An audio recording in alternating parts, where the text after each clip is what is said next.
While upon I got no direction. We're all playing the same game. We're all looking for redemption. Just afraid to say the name. So caught up now in pretending. What we're seeking is the truth. I'm just looking for a happy ending. All I'm looking for is you. And it came upon me way long way.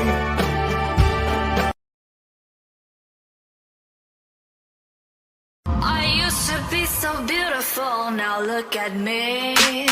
My actions are unbeautiful, it's clear to see.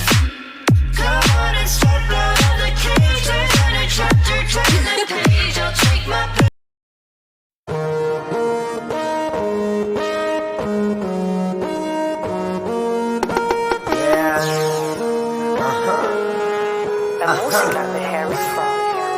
I'll be living in the left lane, passing y'all by.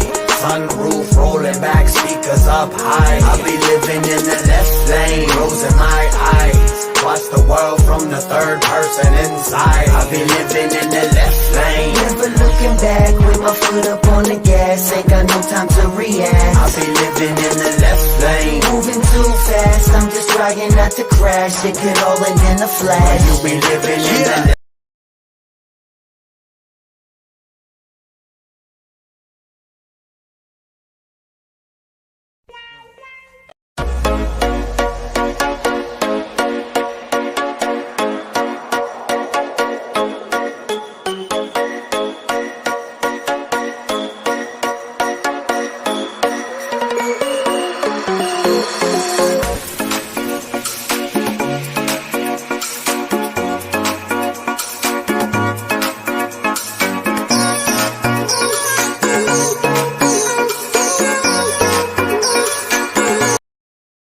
While upon I got no direction.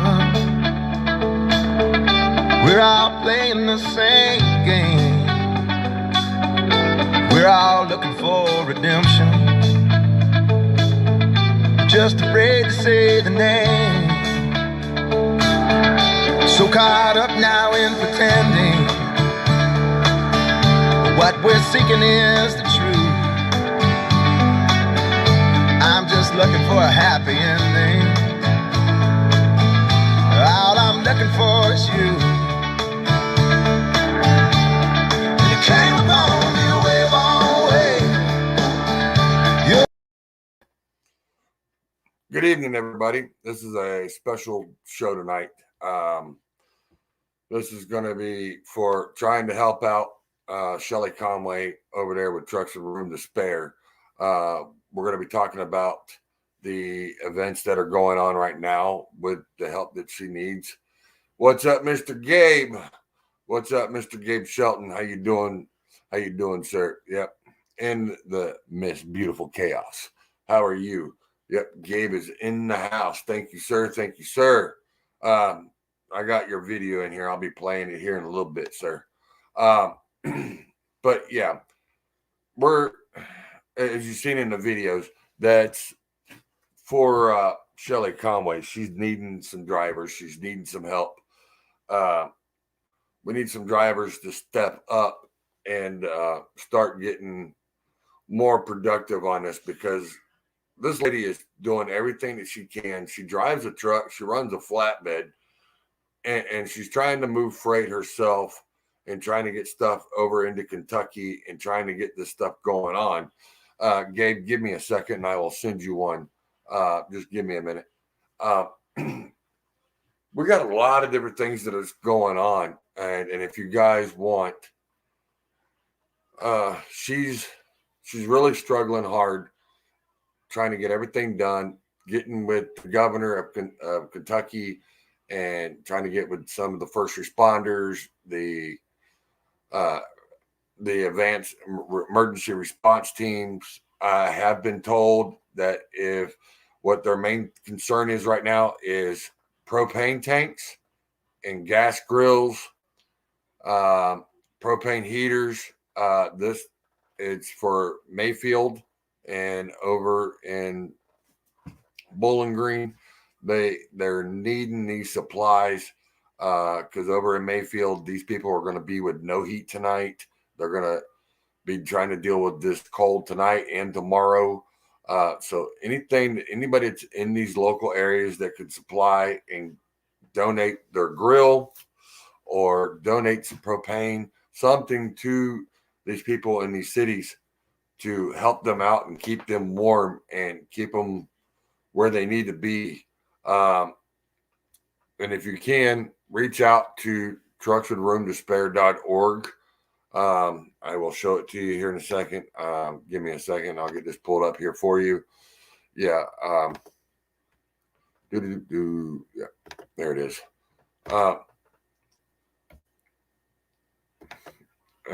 There it is. Waiting for it to pull up. Yeah. Trucks with Room to Spare. That is their video. If you look over here in the right-hand corner, there's a spot you can donate. You've seen it change colors over there. If you can, it don't matter if it's 50 cents, $1, whatever you can to help donate to her to help with the relief.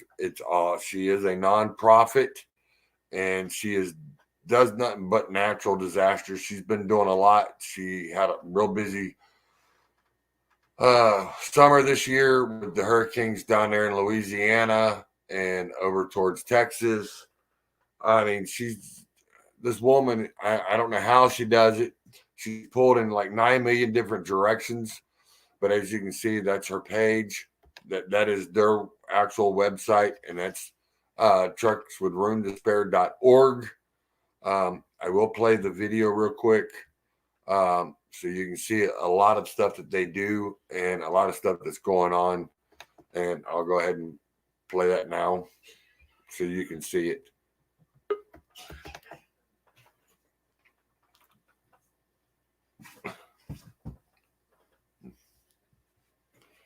Give it a second. The sound is kicking.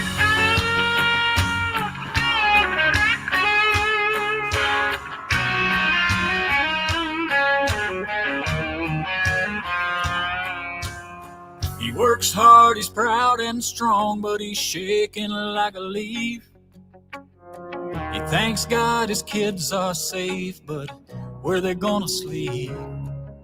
'Cause 300 miles of wind and rain all wound in on itself, churned up the coast and tore his town to hell. What do you do when the tide comes in on you and leaves you nothing but a prayer that somehow you'll make it through? You can't even think right now, so it's hard to understand.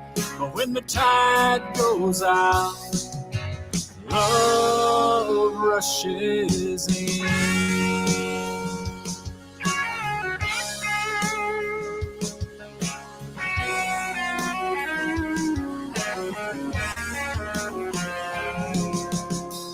Works hard, he's proud and strong, but he's shaking like a leaf. He's staring at his TV thinking, what if that was me? He ain't got that much to give, but he loads up what he can, and he heads south 'cause it's more than he can stand. What do you do when the tide comes in on you and leaves you nothing but a prayer that somehow you'll make it through? You can't even think right now, so it's hard to understand. But when the tide goes out, love rushes in.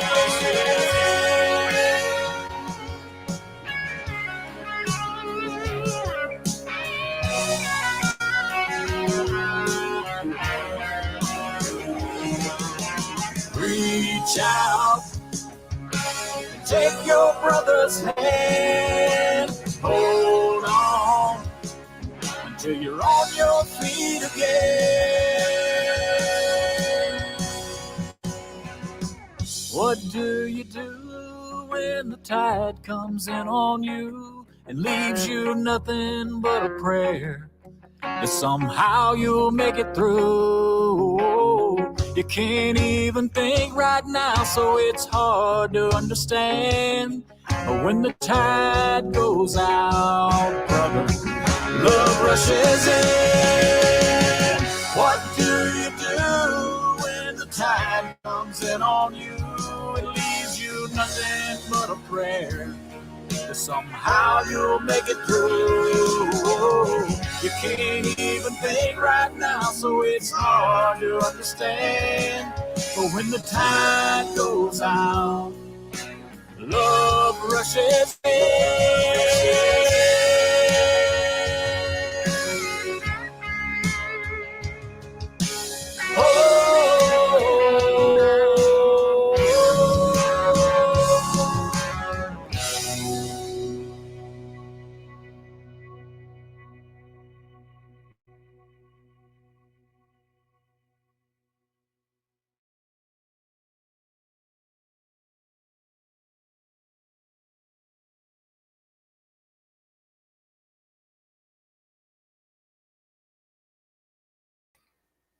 There, you can also request an info kit, and they'll actually send you an info kit to them.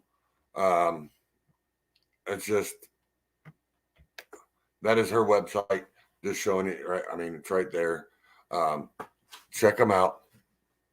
The lady works so damn hard. I don't know when she sleeps because she's busting her butt, and this is a year-round thing. This is not something that's done in a day or anything like that. Real quick, I got to say hi, Mr. John. Thank you, Mr. John Hall. Appreciate it.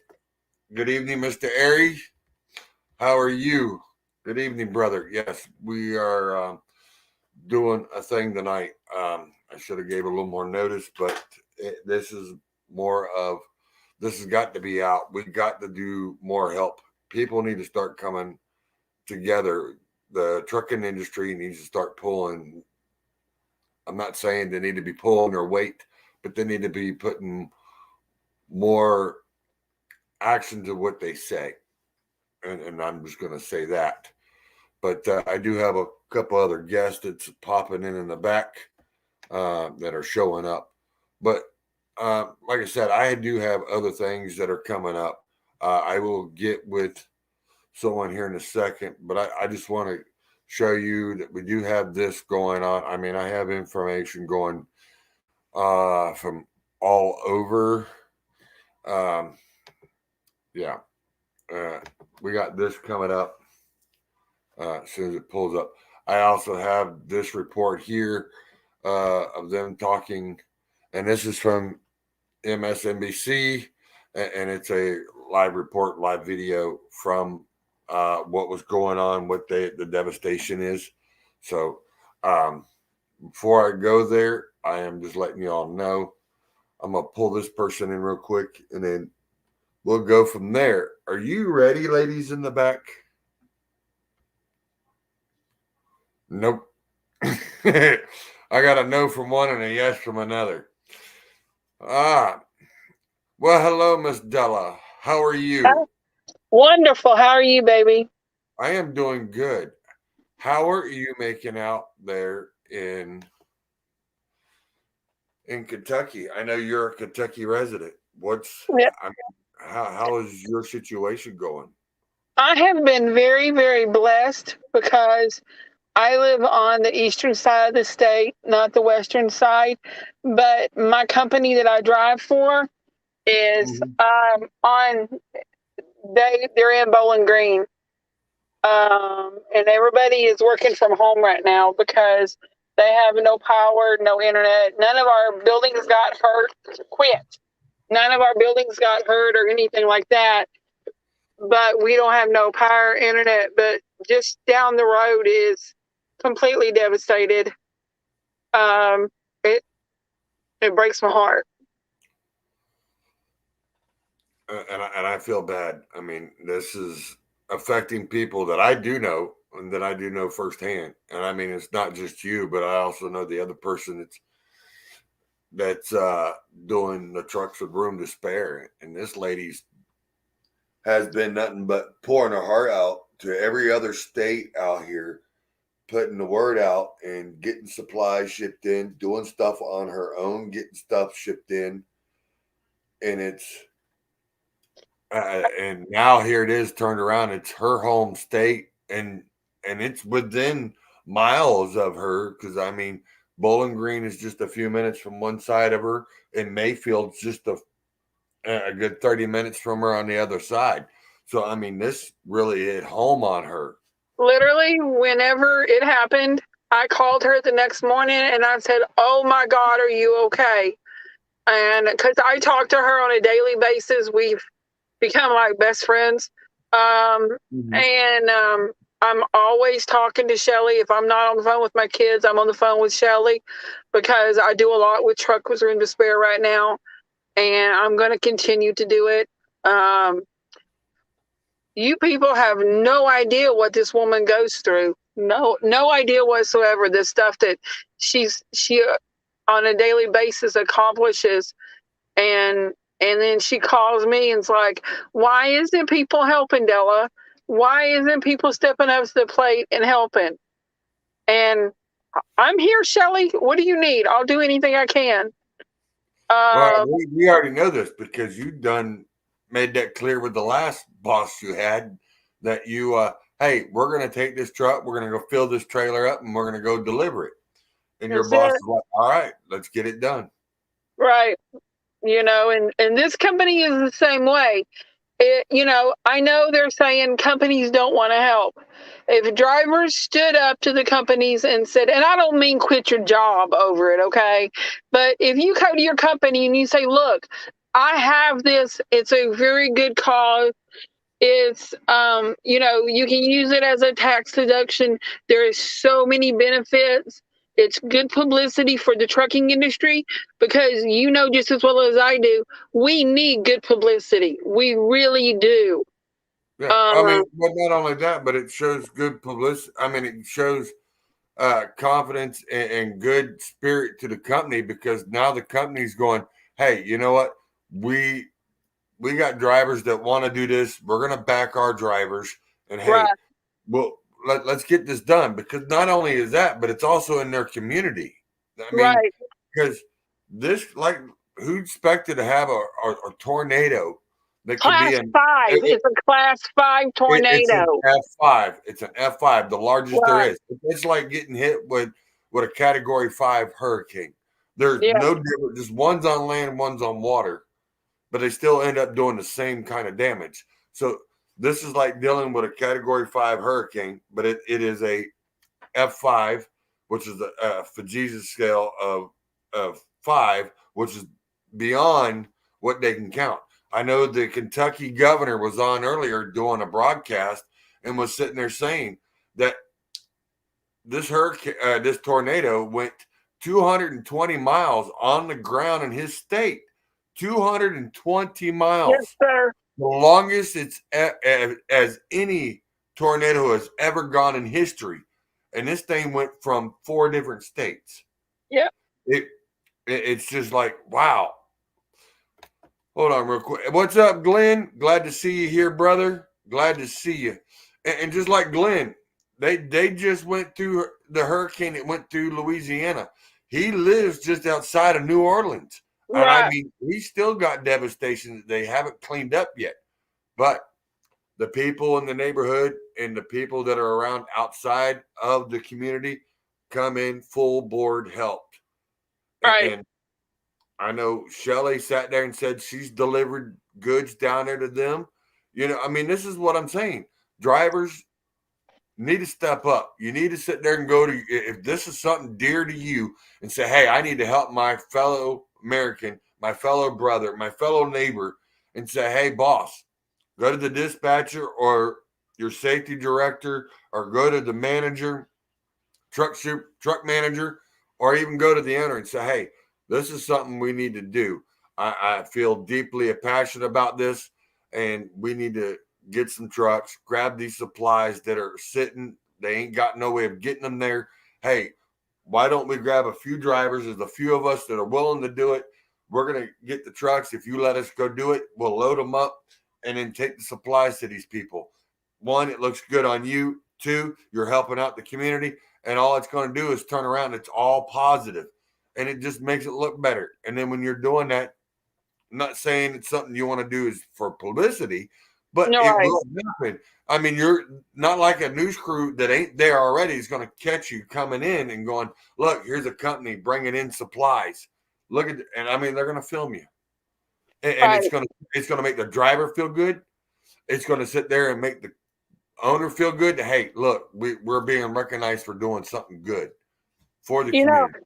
I tell people all the time. Somebody asked me a while back. They said, why did you get into doing trucks with room to spare? I said, as a kid, I have came out of the storm cellar and seen my house standing, but my neighbor house gone. I have been through Hurricane Andrew. I have been through several hurricanes and watched my trailer get blown up from the inside out. Yep. You know, it happens. Well, like Ari sat there here says, I missed Bowling Green tornado by mere minutes. By mere minutes. He was going through there. Just missed it by mere minutes. Glenn says here, and this is from Glenn. Glenn says, I may be going to Arkansas with an RGN to help move equipment. I'll find out Wednesday. Which if he does, that means he's moving equipment from Arkansas and heading it over there to Kentucky. Right. I also want to give Thank you. Another one is Cheatham County, Tennessee, which is just southwest of Nashville. My cousin lives just south of that. They showed it this morning on the news. I've been trying to get a hold of him for a couple of days after I found out and couldn't. And then when I did get a hold of him, I finally got a hold of him today. He's fine. He didn't even know there was 2 F tornadoes that touched down within 10 miles of him. He goes, what do you mean tornadoes? I said, that's what happens when you live off the grid and you don't like a television. You need a radio. You need something, dude. I was there in Bowling Green, and I was I was there in Bowling Green that day, and I was supposed to spend the night there and do it 34, and my dispatcher told me I could go home, so I went home. Yeah, see, and you could have been caught up in it. I would have been in my truck. Yeah.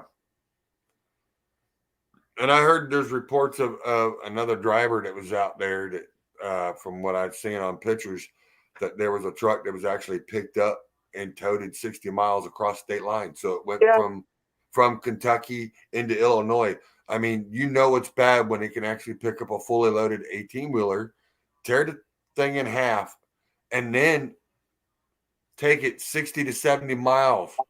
So you know the devastation if you guys were caught in your trucks, the kind of damage that this could have done. We wouldn't be sitting here talking. We would be sitting here having a memorial. I am going to start, it'll probably be tomorrow, and I'm going to start a drivercheckin.com, and for drivers to need to be checking in so that way that we know who's okay, who's not. So that way we know where you're at all. I'm not saying I need to know where you're at all times, but when something like this happens, it'll send out an alert. And then if you're in that area, you can check in. Hey, I'm good. And it will send a message back to everybody else. Hey, we're good. We're safe. And this is something that's been laid on to me. And I'm going to start it tomorrow. And it will be a driver's check-in. We've got to have this. We've got to be able to know who's where, what's going on. And just like I was asked, where's the drivers that were sitting at the dock at the candle factory and at Amazon? There was drivers sitting at Amazon. Where are these drivers? We have not heard anything or seen anything. Where's these drivers? I pray.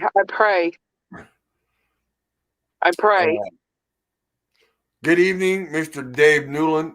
I want to sit there and thank Dave. I got to pull this up. And Dave, you're my number one fan, and I appreciate it. And I will tell you why you're my number one fan. And I got everybody else. There's drivers out here. There's a couple trucks. with ETI, they do have the Left Lane with Lefty logo on their trucks. I do have stickers, but Mr. Dave Newland actually went out, and I can't complain. He actually put this on his truck.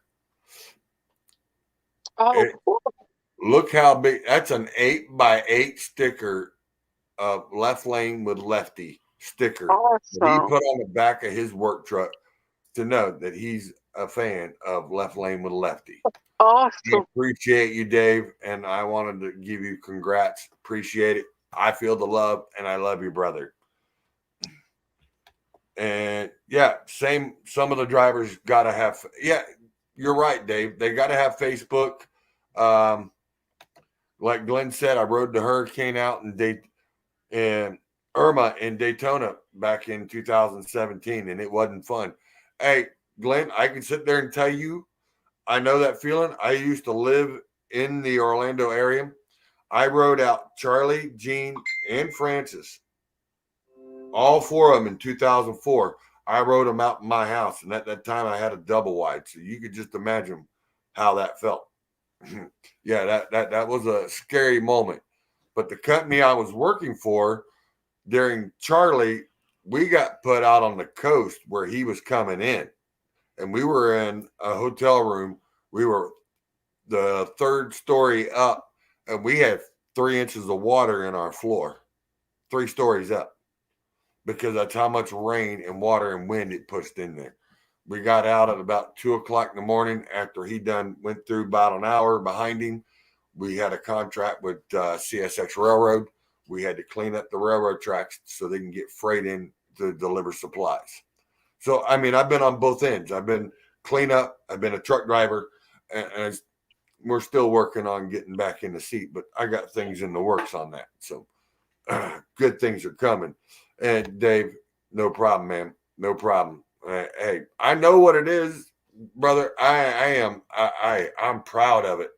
I am proud that someone actually took the time and really liked the show that much. They actually put their own sticker in the back of the window. I love you, brother. That's all there is to it. Are you ready to come in? Well, I got to have the lady of the hour. That's just all there is to it. All right, you're coming in. Here's the lady of the hour, Miss Shelly Conway. My girl. I don't know about the lady of the hour. Yes, you Love are. you, You're Shelly. the lady of the hour. You are busy. I was on the phone with you, and I don't know how many phone calls you got in between. And, hey, I got emergency response. I gotta let you go. I gotta let you go. Yeah. Yeah, unfortunately, it's been a busy day on the phone today. Just like it was last night. Lots of meetings with state officials and emergency management and trying to coordinate where things are needed and whatnot. So Which is everybody, well, you know, what's great is we have meetings where all the organizations that are down there, we come together and we talk about what's needed where and who's bringing what. So we're not double doing and putting too much stuff in one place. Yeah, and nobody's backtracking and going, oh, did we get someone else has already got it? Yes. Right. Which makes sense. I did play your new video that I did put up for you. I know I sent it to you. I hope you liked it. I did. Thank you. You're welcome. I'm going to try to get more. And like I said, I don't care if I turn blue in my face and people don't like me no more. If it means I have to go on here and do a pre-recorded show every night for an hour or for 20 minutes or 15 minutes and do a commercial for you. You are our nonprofit for the Left Lane with Lefty. And right now it's a time of need. You have helped everybody out for the last 2 years steady of getting supplies in. I know you've been in it for 4 years, but I know the last 2 years you've been busy for the simple fact we had Hurricane Mike down in Texas, and then all of a sudden then Louisiana gets it, and they both got it from both sides. And I mean, that was a tremendous amount of water and supplies that needed to get shipped in. We had drivers that actually stepped up and jumped in on this. Hmm. We need those same drivers to come back this year and do this. And right now, we need it for you because this is your hometown now. You've But you know helped what? everybody else out. It's time for Yeah, drivers to and give they back. are the drivers. The drivers that have helped every year Mhm. are ones that I can depend on. You know, the Rainbow Rider will be there after Christmas. Shelly will come in and probably stay for a week, just hauling around doing what needs to be done. Um, what we need is new drivers. That's what I'm saying. We need new drivers, new companies that will say, "Hey, I back my driver. Go do this. This is something we all need to do." Right. And you know, I'm fortunate. I work for a company that understands and supports me in my efforts. But as much as I'm on the phone and running the organization and trying to get everything done, we can't help anybody without volunteers. I can't haul it all. Della can't haul it all. Shelly can't haul it all. We Hey, can't do it without help. I told you I'm there. If need be. You know. What is it you always tell me, Shelly? One pallet will help a community. Yep. Yep. Everything makes a difference. One driver can make a humongous difference. One driver, one person doing what they do anyway, sitting in the seat driving, can make a mounts difference in somebody's world. Yep. And it does. And It does.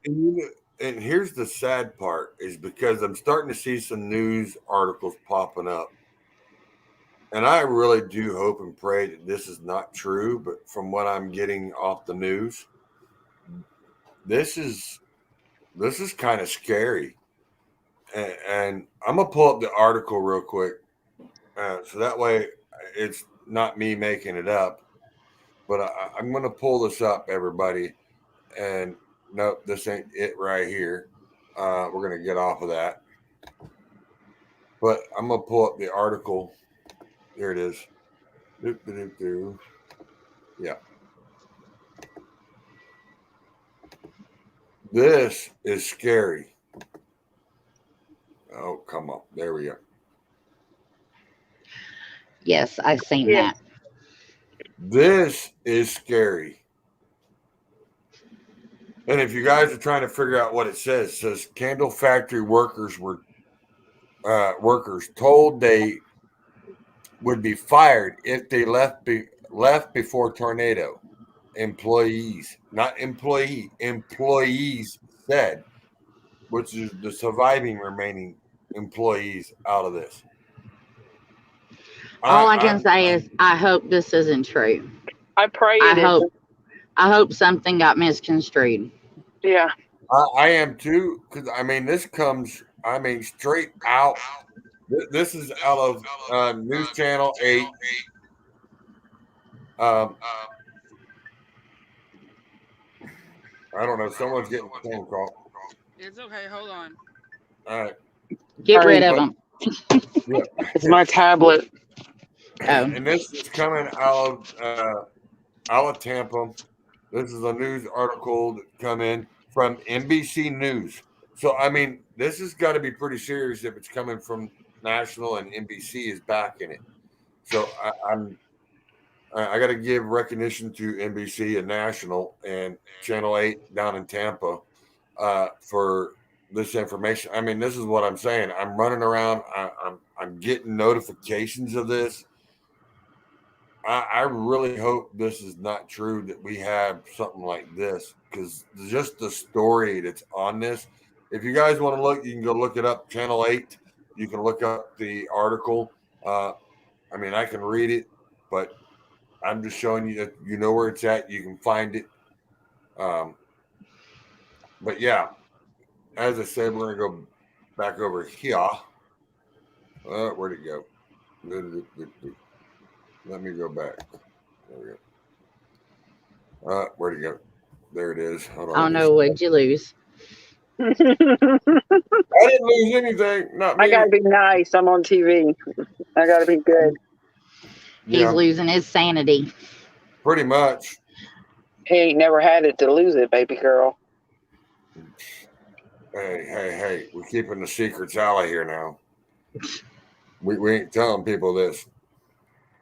Listen, I call it like I see it. You'll be okay. Here it is. I found it. It went and changed on me. That's what happened.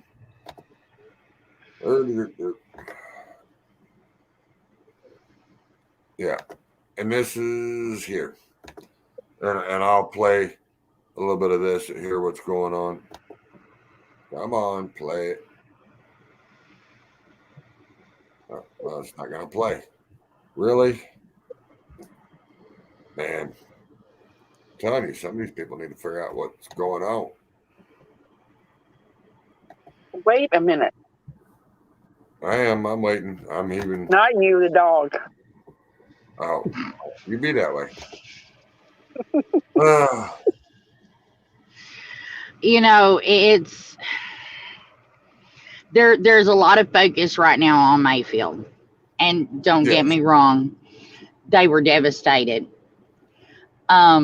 I just drove through a lot of Western Kentucky yesterday, checking out the areas.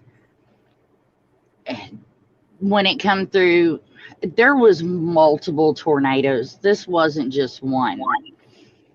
There's damage from Arkansas all the way to Bowling Green.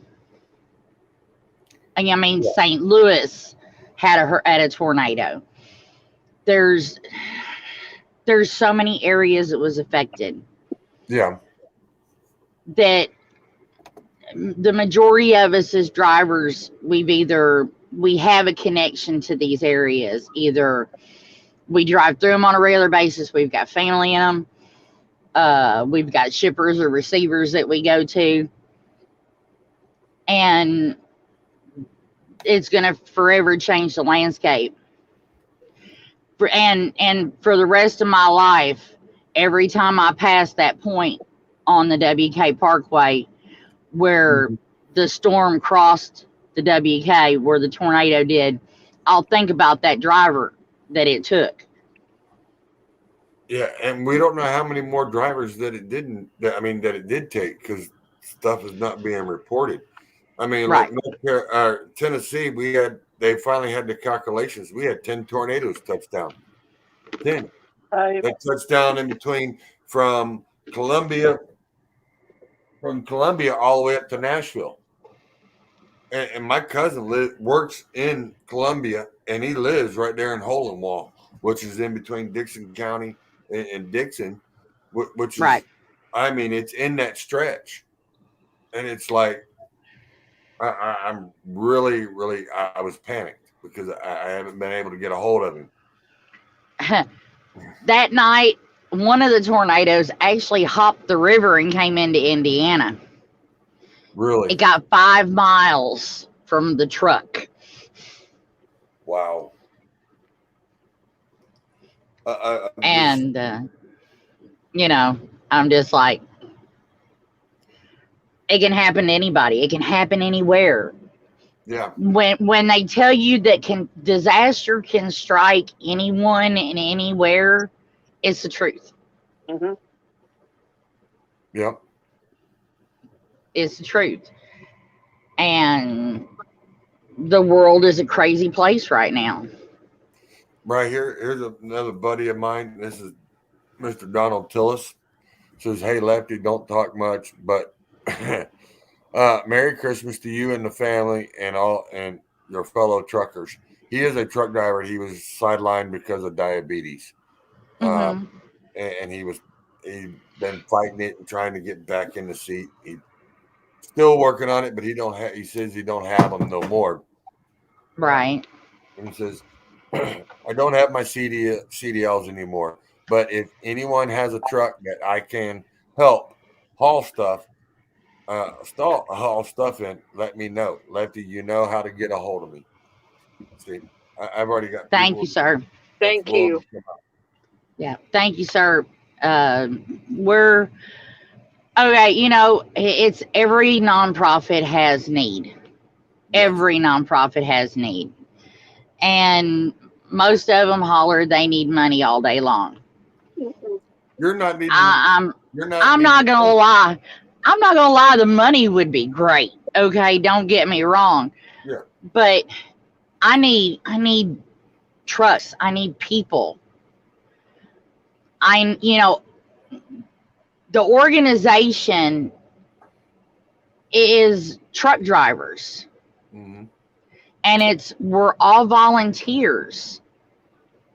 Yeah. And I'm not getting paid for what I do. Della doesn't get paid. Nobody gets paid. As a matter of fact, I think I spend more money on this than anything else. Hmm. Well, yeah. You just told Uh, me you just had to spend a chunk of change to get a search and rescue trailer moved. yep. Worked on it for 6 months trying to get somebody to haul it, and nobody would haul it for me for the organization. So I ended up having to hire a broker and pay somebody to move it. Wow. This is where we need drivers to step up and start saying, "Hey, hold on. This is for our community. We need that American spirit back to where when we fell into hard times like this, we all come together and no matter what, we conquered and overcame." Well, We're let's get to the brotherhood that everybody loves and cherishes so much. Does anybody have any idea how many truck drivers live in Western Kentucky? There's a bunch, well, because I know quite a anybody few. anybody that pulls flatbed knows Alcoa, AK Steel, Logan Aluminum, Colonial. You know, that is steel and aluminum. That's our area, and that's why I live there, because that's what I haul. So can you imagine the number of drivers that was affected by all these tornadoes? Mm-hmm. Okay, Yeah, a lot. Louisiana. Yeah, Louisiana. How many truck drivers you think live in the state of Louisiana that get affected every time a hurricane comes aground? A lot. And I know one of them. He's watching the show now. Yep. But we're not taking care of our brothers and our sisters. I'm No. trying. Yes. I'm trying. And I need help. I know can't you do it alone. No. I know if it was me and I was out on the road and something like that happened and my family was at home and I couldn't get there, I would hope somebody would step up and take care of my family. Yeah. And see, and right here, here's another one that's another Kentuckian right here. And he's got his company right there. I've been to their shop, and he's over there with Rick Davis and Yep. Frank G Trucks over there with G3 Trucks. Mm-hmm. And we were talking. I was just talking to him just the other day. I was on his show Wednesday, and we were talking about driver appreciation. That they need to spend more appreciation on the driver for what they do, because a lot of these people wouldn't be where they're at. And You know what? You know the Mr. kind of appreciation I like is when I pull into a disaster area with a load of supplies and somebody walks up and hugs my neck and tells me thank you. Yeah, Yep. you And cannot as I'm any better yeah, satisfaction than that. when I stand there and I help them hand the stuff out, and I have my shirt on and they know I'm the driver of the truck that brought the stuff, and you get told 15, 20, 100 times, thank you, thank you. It never gets old, does it? Heck no. I love it when the little girls walk up and go, you drive that truck? Sure do, honey. You can too. Yep. And it's whatever you put your mind to, you can do it. I'm gonna take a quick break, real quick, and I'm gonna I'm gonna run this one right here. Where'd it go? Yep. There it is. I'll run this one. While upon my got no direction, we're all playing the same game. We're all looking for redemption, just afraid to say the name. So caught up now in pretending what we're seeking is the truth. I'm just looking for a happy ending. All I'm looking for is you. You came upon me way, long way. Yeah. All you guys got to do is go over there to the truckswithroomtosspare.org, and they got all the information that you need to be able to help out and do what you can. They got information kits that they'll send you and help you out. These ladies right here bust their butt, especially that one there in the bottom. She's been doing this for the last 4 years, and if you all don't know, she's also used to be the owner of Monday Information. She was the one that put out the info for everybody and get you all. Hey, me and Lisa did it together, you know. Yeah. Yes. But a lot of people don't realize that you were a part of that. Well, I used to help out. I participated in the Monday Information thing. I led a group of trucks to the state capitol in Frankfort, Kentucky, and we had our day with the ATA while we were there. Yeah. And you also have another one, ain't it? Kentucky or Coalition? Something? Well, I was a president of the Kentucky Drivers Association, but I felt the disaster relief was more important. See, so I stepped down. See, this lady's busy. That's why I said I don't know when she sleeps. I don't know if she does. When I die. When you die. She don't or sleep. When the truck quits. Or when the truck quits.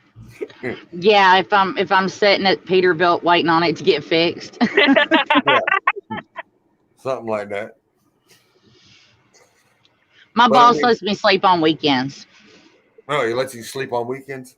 Yeah, he lets me sleep on weekends. Until I call her and wake her up. I'm already up by the time you call. Yeah, usually. Yeah. But I mean, you know, Charles, it's I'm gonna try to put this out.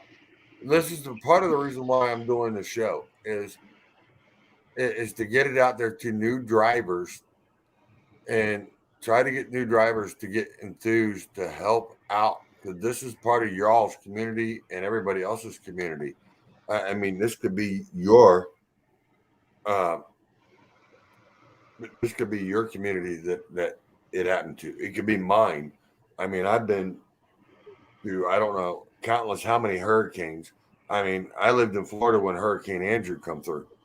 And me too. My family sat there and worked Hurricane Andrew for a year and a half doing cleanup in Miami.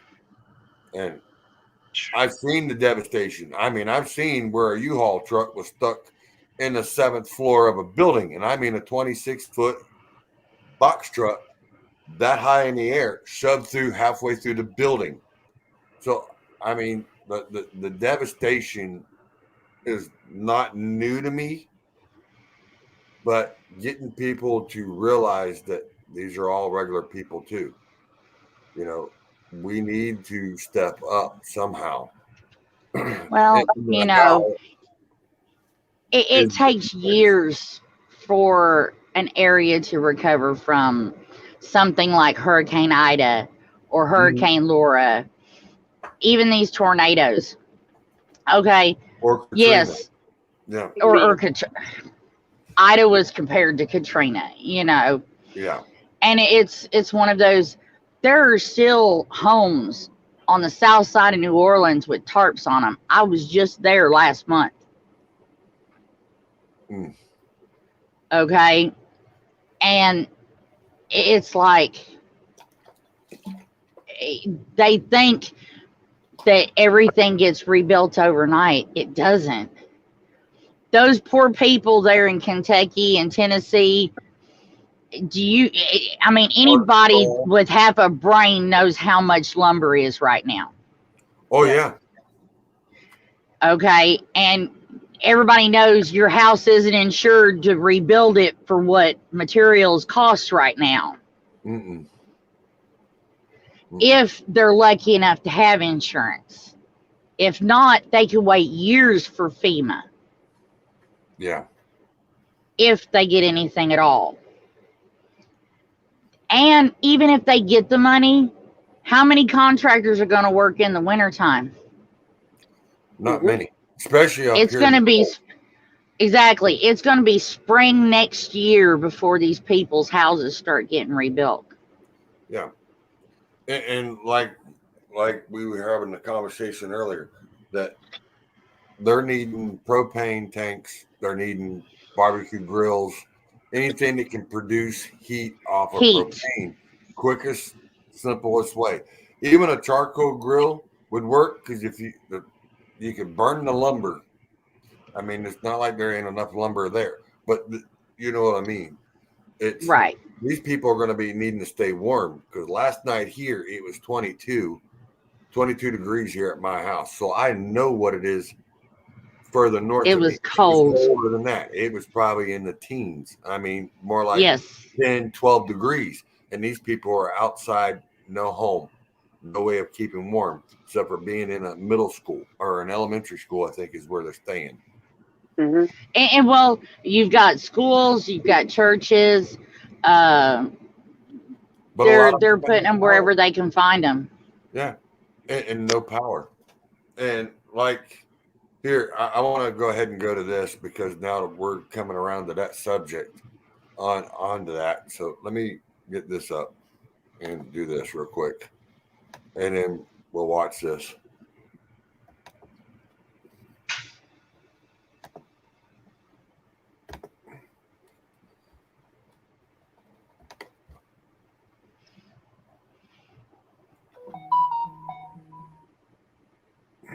Why we got no sound? Oh, that might be the reason why. Let's do this.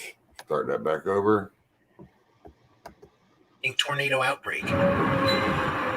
So far, a reported 40 tornadoes ripping through 9 states, the most severe leaving a trail of rubble more than 200 miles long. The death toll climbing to 78 lives lost in 5 states. The tragic stories of loss, unimaginable. In Edwardsville, Illinois, winds stripping the roof off this Amazon warehouse, killing 6 people.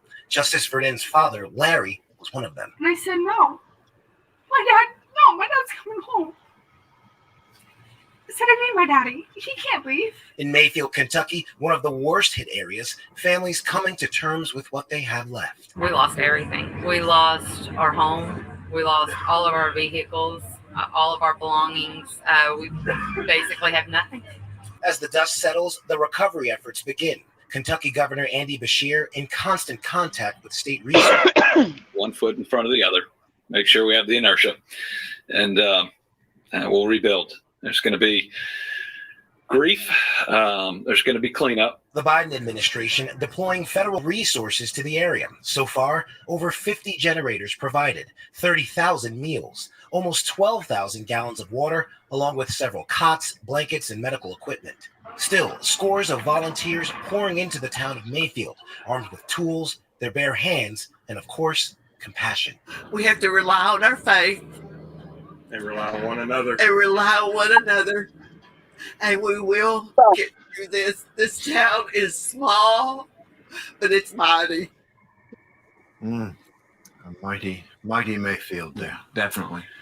Well, search and rescue crews are continuing to locate the victims of the devastating tornadoes that ripped through hundreds of miles across multiple states this weekend, Dave. Yeah. I mean, I have one question, Charles. Go ahead. The viewers out here that's watching this, what would you do if it was your mom or your dad in that candle factory? Would you step up to the plate? What would you do if it was your brothers or your sisters? Would you step up to the plate? There are brothers and sisters. That's it. Yeah, we're all Americans together. We're all brothers and sisters. That's why I said, as of tomorrow, I am donating $50 from Left Lane with Lefty to Trucks with Room to Spare. I will have that put in there tomorrow. And Thank you, Charles. Thank you. That'll go toward buying propane. And they need it. I'm not able to get there right this second, but at least that's what I can do. That's what I can do with Left Lane with Lefty. Thank you. I'll do everything I can, and I'll keep doing these as much as I can to get it out there, so people will keep knowing that this is what it's about. It's about all of us coming together. Everybody says the brotherhood, and we want to have the driver's table, the round table. Well, here it is. Here's the chance. Step up and be part of that brotherhood and step up. And if you're a company driver, go to your company. Yeah, you don't have to give money. I mean, yeah, it's noted, but I'm not able to drive, so I'm not able to say, hey, Shelly, I'm coming up with a truck and trailer. I'm just not able to. But you know what's bad is sometimes that's all I need. Yeah, and that's what I'm saying. Mm-hmm. Is a truck and a trailer or a truck, something. Yeah. Sometimes that's all we need. It might just be 1 or 2 pallets. You know, everybody's seen pictures of what it looks like down there. Some areas we're not going to be able to get in with trucks. Mm-hmm. Nope, So, they got and companies that can take them in for them. yep. They got designated spots to unload and take it in, but there's still Right. people there to watch. You know, that will sit there and, hey, thank you, we greatly appreciate it because we know we need it. Yep. You know, when I started driving a truck 30 years ago, I was proud because we were a proud industry. We cared about others. We stopped. We helped people.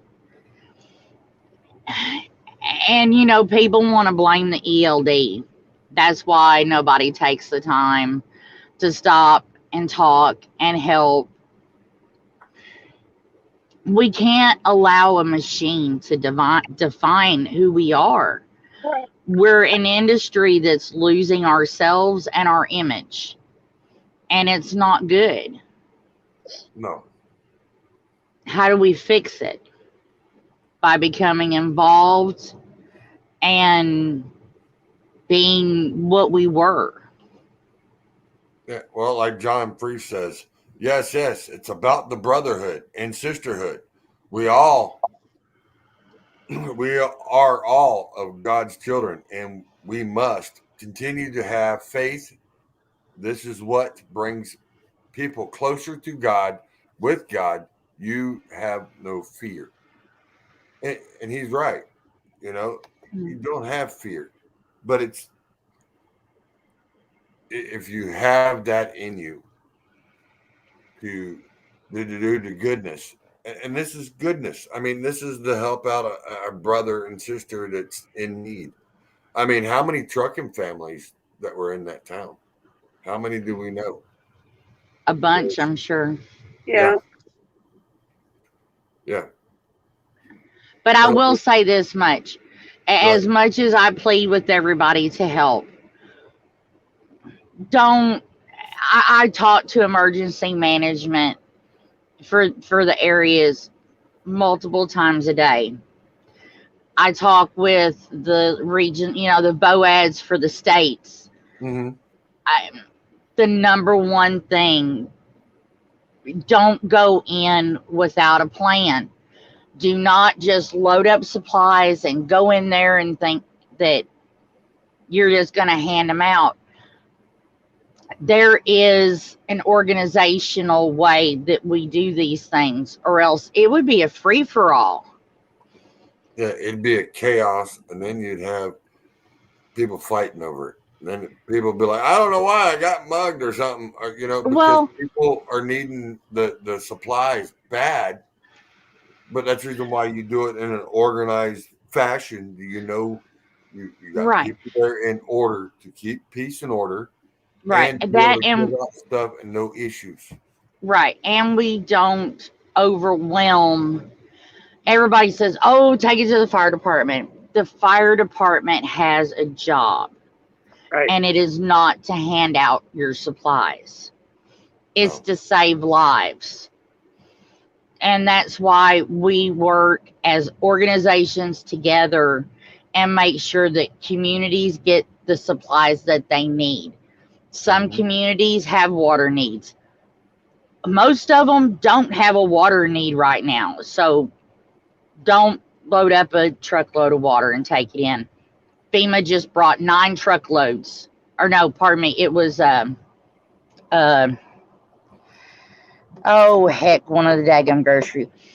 Either way, a grocery store just brought in 9 truckloads of water.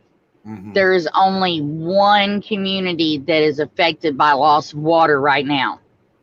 And that's because their treatment plant took a direct hit. So water's not, and for people on the outside, they don't know this stuff. But that's why we say work with a reputable organization. If you want to send supplies in, work with an organization that's in there. Find out what their needs are and where it needs to go.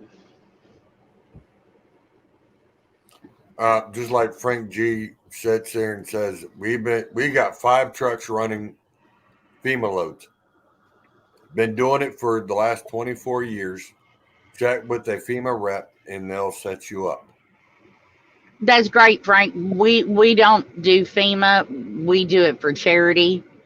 Those are paying gigs, and those are all well and good. But we work with the organizations that can't afford to pay FEMA rates. Right. Not everyone that's receiving donated items with volunteers can afford $4 and $5 a mile right now. Yeah. And that's what we try to help with. No offense, truck drivers. I've been making money hand over fist for the last 2 years. And if anybody sits there and says they haven't, they're working for the wrong company. Hey, It's time to spend a little bit, give back. Because you know what? You get what you give. Yeah. That's true. It ain't all about money. That's right. It's not what they can do for themselves. It's what they can do for somebody else. Yeah. That's the way I was taught. Sorry. Me too. And if others wasn't, Because I've loaded BC's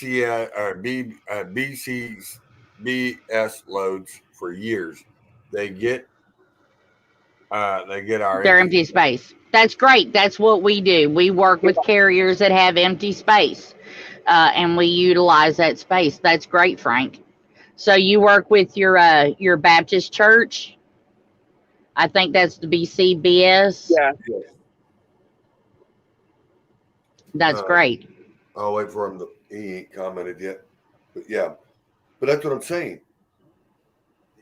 Getting stuff, I mean, they can ship it and deliver it to, if it's regular individuals, they can load it, take it to your churches and that, because they do a lot of the donations and they have organizations and they hook up with people like you with Trucks with Room to Spare. No. All these churches, the Catholic Church, they all have national disaster units. They're all involved in these calls. They know, they're the ones that come in. Those are the people we work with. They come in, they set up, they bring stuff. Heck, some of them got trucks. God's Pit Crew, they have a beautiful Kenworth and trailer. There's just so many of the organizations that are set up, and we just support them.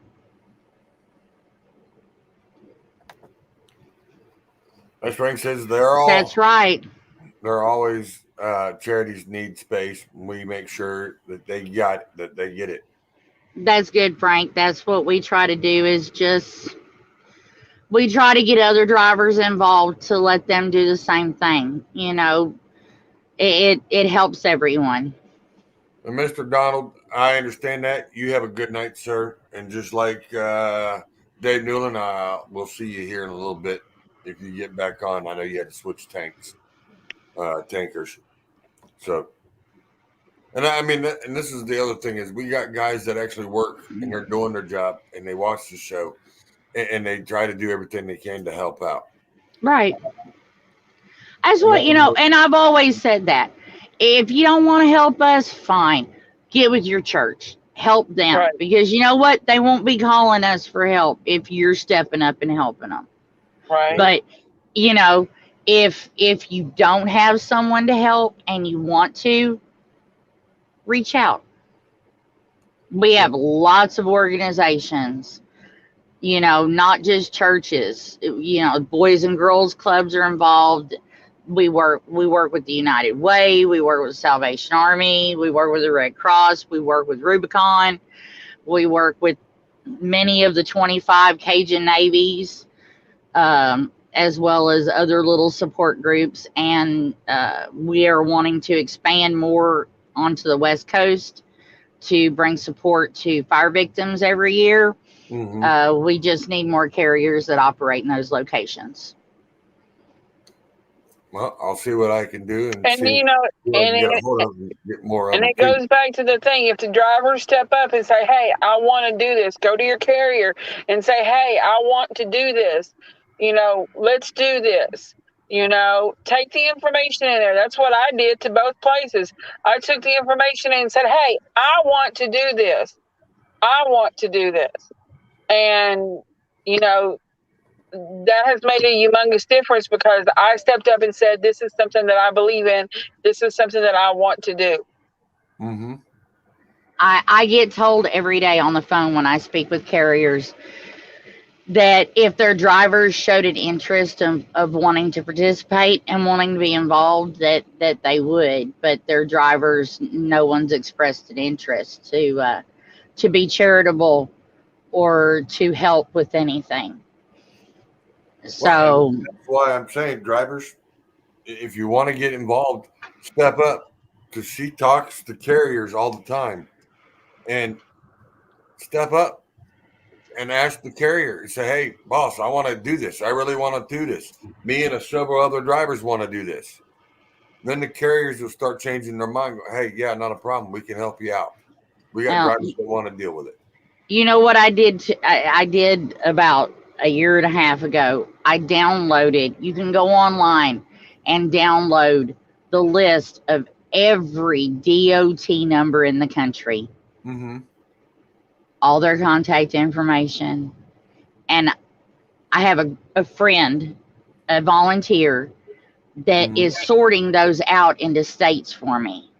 Mm-hmm. And I pick a state and I call and I talk to these companies to try to tell them about us and what we're doing to get them involved.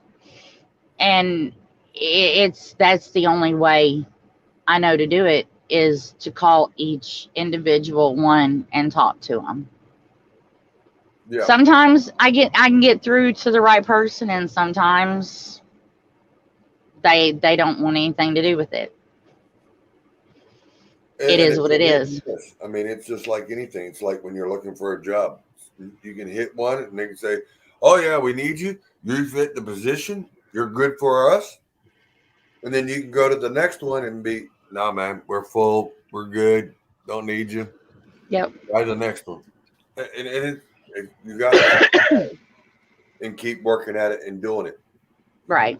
I mean, but like I said, you know, if you got companies and carriers that are telling you, if our drivers would step up, we don't have a problem doing this. Right. Well, then, drivers, we need to step up. We need to step up and say, hey, let's do this. Because she's getting notifications that companies are willing to do it. It's just their drivers got to get on board. So I guess our main objective is go for the drivers and get them to talk to the carriers. Right. And that's why we tried to make the information packets friendly. It's a good tool that you can take into your company. It discusses what we do and what the benefits are to the company for helping, you know, the tax benefit.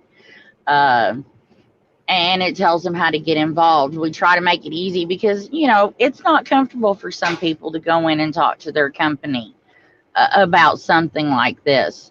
But you can go in and you can tell them that you're interested in it, and you can give them the information and they can read it for themselves. If they have any questions, my number's in there. They can call, ask me. I'll take all the uncomfortable questions. I don't care. I get them all day long. Well, I can understand that, I mean, because there's a lot of times people don't understand or don't know how to ask or right, don't know how to go about it. Right, and that's why I try to make, you know, we try to make it easy. We made the info kit, and it should take a lot of the awkwardness out of the equation. Hell, if somebody wants to practice on me and call me on the phone and act like I'm their company, then they can do that. I don't care. Just go to your company and talk to them. If you don't open your mouth, they don't know you want to do this. Yeah, another one of our volunteers, Colleen Goodrich, don't do what she did. She actually, when dispatch come in the next morning, she was already in position to load a load and told them she was doing it. Oh, wow. Yeah, don't do that. They were all right. They didn't fire her. But it was a little unexpected. Yeah, it was a little. They should have expected it if she got that close to the load, because she says, what is it? It's easier to ask for forgiveness than permission. Yep. As Frank G says, I use U.S. Express, Covenant, Walmart, Private Fleet, Estates, and a couple hundred small carriers. We all want full trailers. Yeah. You know what? I called and talked to U.S. Express to their charitable giving. They told me and another one of their own drivers that they weren't interested until we were at least half the size of the Red Cross. Wow. So if you're getting anything charitable out of U.S. Express, you're doing something. Those carriers, it sounds like somebody's getting LTL rates. Might be.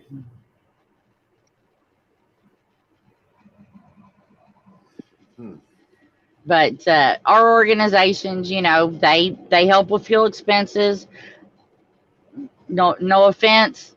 Mudflap, I have to sing their praises. Mudflap donated $10,000 in diesel fuel to us this year. Thank you, guys. Thank you. Yeah. They are the bomb. Please check them out. If you buy your own fuel, the discounts are awesome. But up until that point, with the low donations that we receive, yeah, you have any idea how we was paying for diesel fuel? Out of pocket. Yeah, out of pocket. Yeah. Shelly is. Yeah, that's what I'm saying. Out of pocket. Out of pocket. You know, it's bad. Just like I tried to. I pay everything out of pocket. I tried to report it to the IRS, and my accountant told me, you don't want to do that. You don't want to claim all this. You will be audited. I said, but I got paperwork for it. She says it doesn't matter. And as Joyce Rice says, yep, Mudflap has great fuel discounts. Yes, they do. Yes, they do. And if you sign up with this, the code TWRTS, all in lowercase, Every time you buy fuel, it gives a little bit back to us for fuel. Oh, so that's for every discount you're getting, they're getting, you're also getting a discount towards. Yep, they give us credit on our fuel. Nice. There you go, guys. There's another way of helping out. Oh, that's not the only way. We have, has anybody ever heard of Amazon Smiles? No, It is, okay, Amazon has a program where if you shop on Amazon a lot, you can select a charity, and whatever you purchase, a certain percentage goes to the nonprofit. Nice. Needless to say, everything I buy through Amazon benefits Trucks with Room. Nice. It's not a big percentage, but the more people that do it, the more we get. Yeah. Every little bit helps. There you go. That's the way you got to look at it. Every little bit helps. And if you live around Eastern Kentucky and you go to Kroger, you can also select Trucks with Room as a charity for your Kroger card, and Kroger also gives a portion of your purchases to us. Nice. See, and this is a lot of things I didn't know. Yep. Good night, Mr. Frank G. I know you're going to be busy tomorrow. I know you got. Well, I don't know if you're doing a show tomorrow night or not. I think you said your last one was last Friday or last Wednesday. But if you are, I'll see you tomorrow. If not, I will be in touch with you, brother. Thanks for everything you do, Frank. Yep. He said, good night, guys, and thanks for the hard work. Thank you. Thank you for your hard work. But like I said, I mean, I'll do what I can and try to do where I can put it. And because it takes a village. It does take a village. I'm but sorry. It takes one tribal person to make the village work, you know, because if one goes, then the next one will go, and then the next one will go. And then that's how you become the village. It's kind of a monkey see, monkey do thing. Have you noticed that in trucking? If one person does something the wrong way and everybody else sees it, they'll do it the wrong way too. Yep. So trucking is kind of a monkey see, monkey do thing. And if we all of us old timers start trying to fix what's wrong with the brotherhood and try to bring some old school values back in. Yeah. If enough of us do it, maybe the youngsters will pick up on it. Yeah. That's like John Freese. John Freese is big on the old school, and he tries to bring it out as much as he can. And he's a good guy. I mean, we call him the teddy bear. But yeah, John Freese, and he knows a lot of people on the West Coast, Northwest. His hands are all into everything, and John knows everybody. I mean, just like John Jakes, he knows. Then I mean, he's got his hands into everything. He knows people over in Australia, and I've had a couple of them on. We've talked in other groups. Mm-hmm. The man is very knowledgeable, and he's right. good people. He's the guy you want on your side if something. If you're in a pickle and you need some information, need some help, he can. Hey, let me get you a hold of this guy and this guy. I'll have him call you. You'll be set up. Okay. That's the kind of guy that John Freese is. Yeah. And that's what we need. We need more of them to come out and be more voiceful and going with the old school, saying, hey, we got new technology, but we can still do old school, as in drivers talking with drivers, meeting up with drivers. And I mean, and they can say what they want about these ELDs.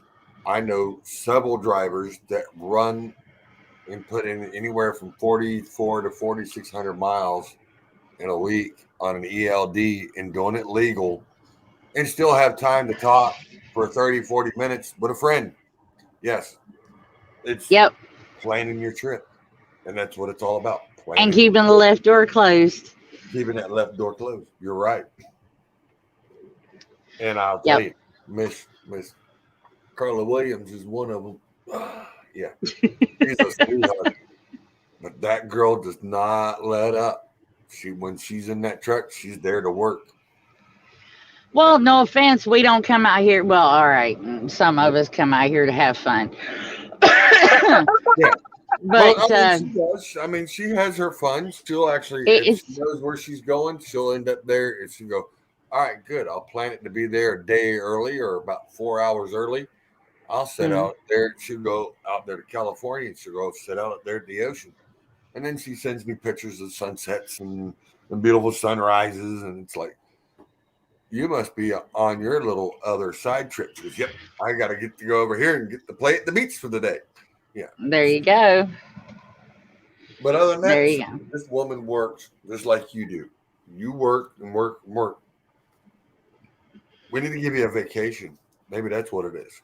She wouldn't take it. She wouldn't go. And if she goes, she'd be taking a laptop or something with her because she would still be working. Oh, no, because we'd have to put her in a straitjacket. And we'll hand you the phones and the laptop and tell you to deal with the phone calls. I'll do the Oh, best. God. Oh, I can see it now. Shelly's going, no, don't do that. Don't do that. Don't do that to me. Don't do that to me. Shelly, have faith in me. Every time I make plans for something, something happens. You know, we don't like to use the Q word in disaster relief, but I was sitting just the other day thinking, this was a mild year. And then bam. Yeah. We get the tornadoes. So, but yeah. And then the last time we had the tornadoes that come through here was back in 2015 when they come through the northeast side of Tennessee into Virginia, went up to in Abingdon, and I mean it left a devastation. Houses tore apart, trees all over the place. The interstate was covered with trees. Up to 81, and I mean that was in 2015 and 15. What was it 2 years ago when Eastern Kentucky flooded? Yeah, we're still cleaning up from that. And that's in my front door, and we're still cleaning up. Yeah, and we took supplies into that too. Yep.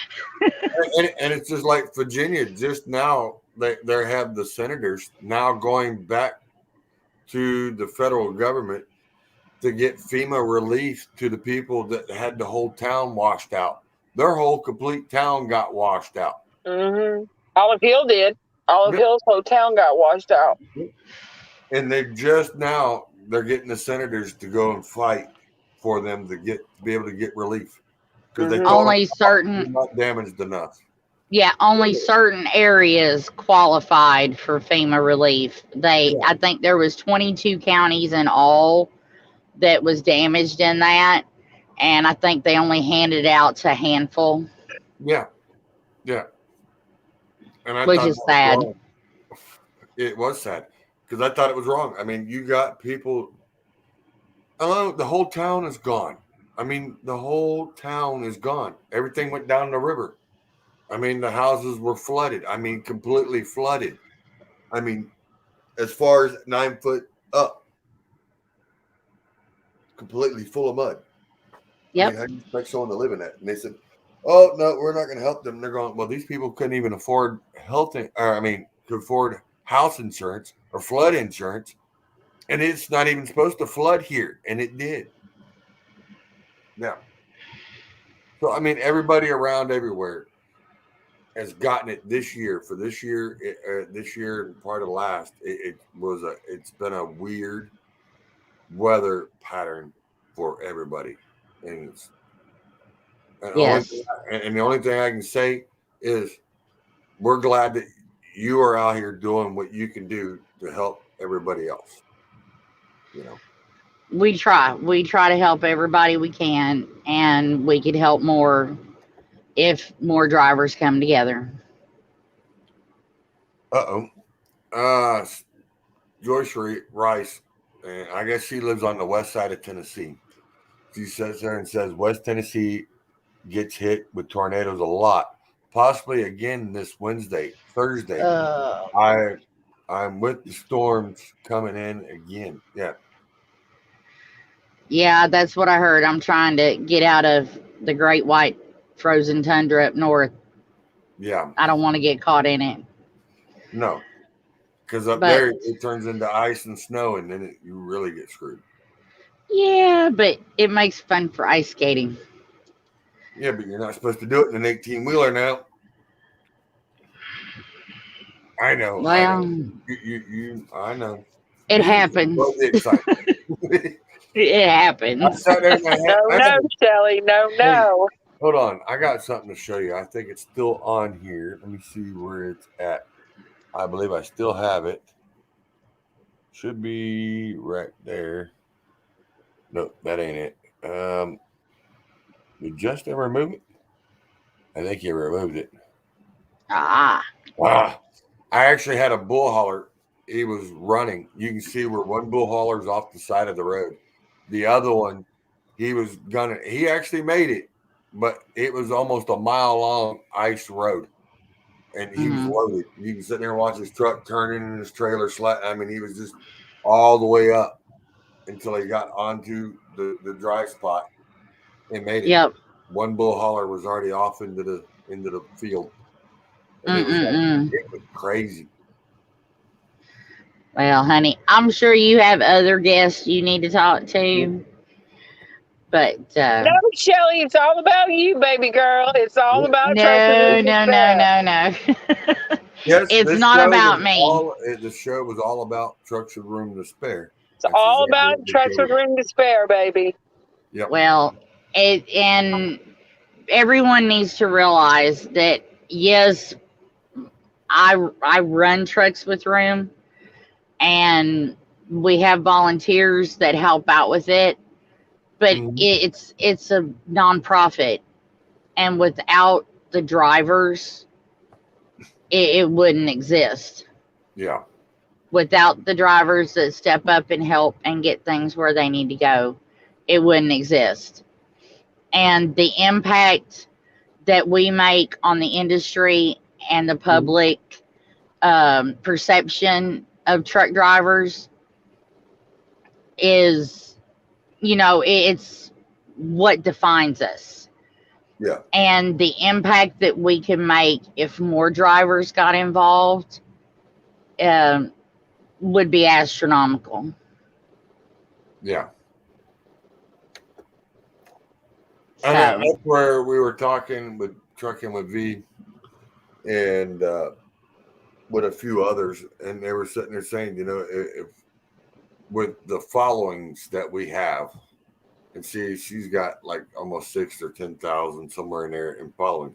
She was, if they gave just $1 from every one of them that's on our groups that follow, just like another group, and I will say this, and it's not because of anything else, but the driver's side, it has 75,000 followers. Can you imagine if every one of those followers donated $1 and donated it to Trucks with Room to Spare? That would be. What if they donated $1 a month? Yeah, even $1 a month. Yeah. Yeah. Just imagine the possibilities that could get done. Yeah. We could actually possibly have trucks and trailers to allow drivers that work for companies that won't allow them to help. They could come over and drive the trucks that we would have and be able to make a difference. Yeah, and be able to deliver the load and then come back and get back in their company truck and go. And even for the ones who can't drive a truck, we could get a regular pickup truck and a trailer, and they could drive that. I mean, it would be astronomical. Yeah.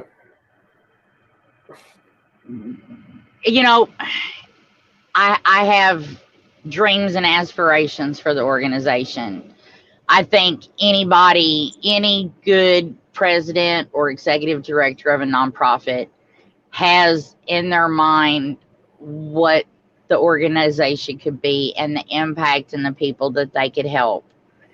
Yeah. And my vision is that we would have the trucks and the trailers be Class A trucks, little box trucks, 6-wheeler trucks, pickup trucks with trailers. B-class, yeah, all the way down to D and F. Yeah.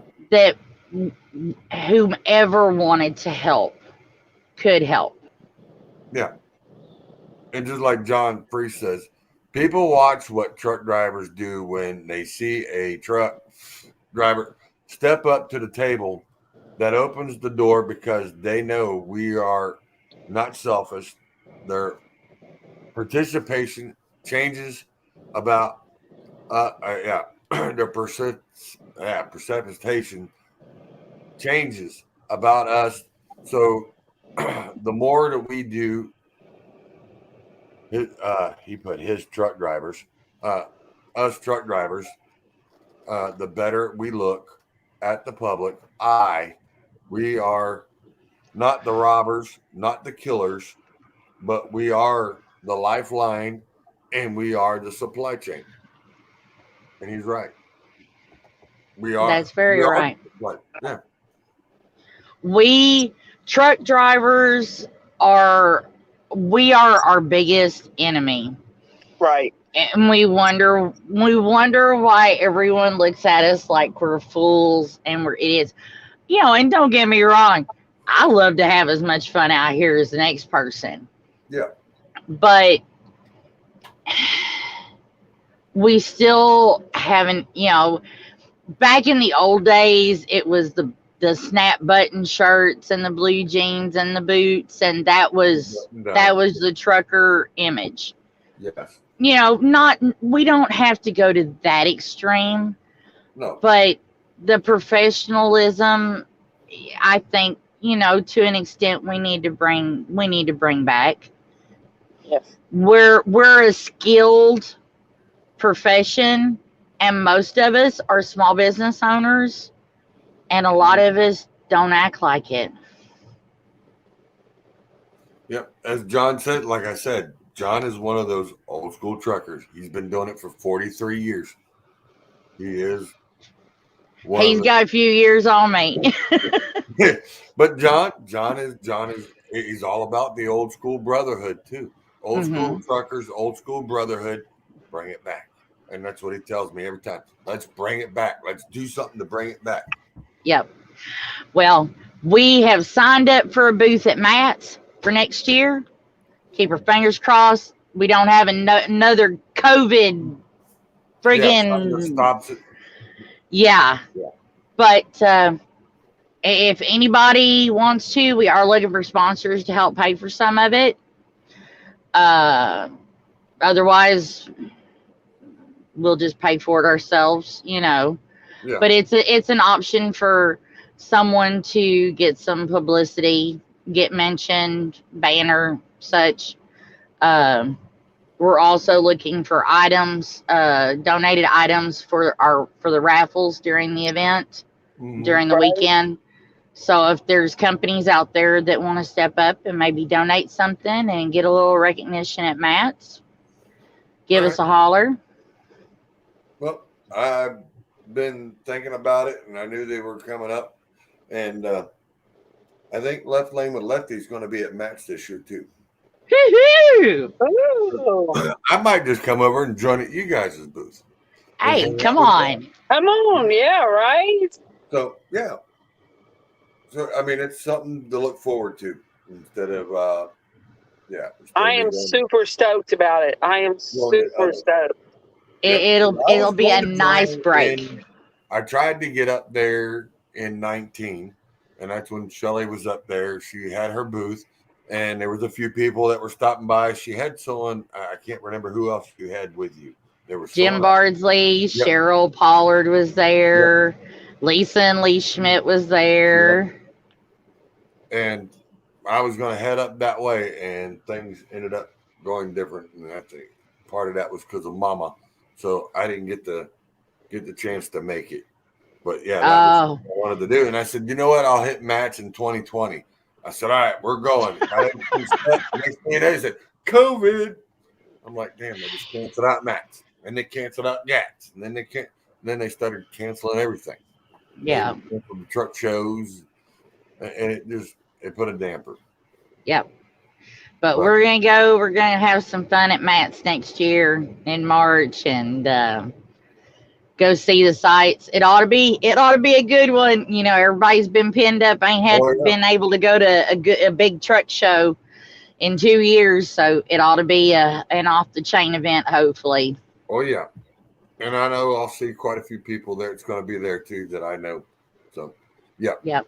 This is going to be a nice little meet and greet, and everybody will get to see me for the first time besides seeing me on this big ugly screen.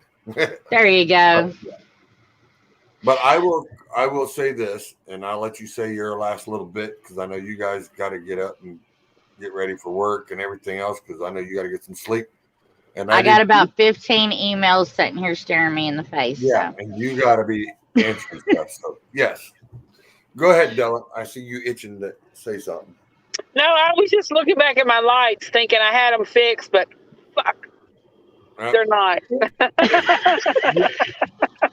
So, on any note y'all want to leave, go ahead and say what you want to say real quick, and then I'll go Okay, I guess I'll start. The one thing I'm going to tell you is, drivers, anybody, if you're interested, get a hold of Shelly, go on the website. If you're a driver for a company, go to your company, okay? They need you. You make their paycheck. Tell them, you know, I want to do this. This is important to me. Shelly can tell you she was on the phone call when I called that company and I told that dispatcher, this is important to me. I want to do this. I'm going to do this. That's exactly what I said. And Shelly, and I know, and I talked to her. See, I'm like, that wasn't how you should do it. Yeah, and then I called her and was just seeing how she's doing. She goes, you won't believe what Miss Della Hoover just did. I said, what? She told her boss that she was going to get this trailer and going to go get it loaded. And her boss was like, okay, all right. Well, it's kind of hard to argue with a 50-something-year-old woman. Yeah, don't argue with me. I'm from Kentucky. It doesn't work. It doesn't work. But, you know, go talk to your bosses. Let them know this is something you want to do. This is something you're passionate about. Tell them the benefits. Call me or Shelly and we'll walk you through it. I'll stay on the phone and practice with you. I don't care. But, you know, I tell people this all the time. It was my brothers and sisters that's down in Kentucky right now. It was my family that was when the ice storms hit eastern Kentucky. My son left the house and was sitting in a shelter. Okay? That's my family. My son is in Louisiana right now in Houma when the hurricane hit. That was my family. Yeah, honey, it could be your family any given minute of the day. Do you want to wait? No. It's just that simple. And it is. And I have a very big mouth and I don't take no for an answer very well, do I, Shelly? So, Are you done? Yeah, I'm done. Love you, okay. girl, but I'm done. Okay. Drivers, it'll be the best load you ever haul.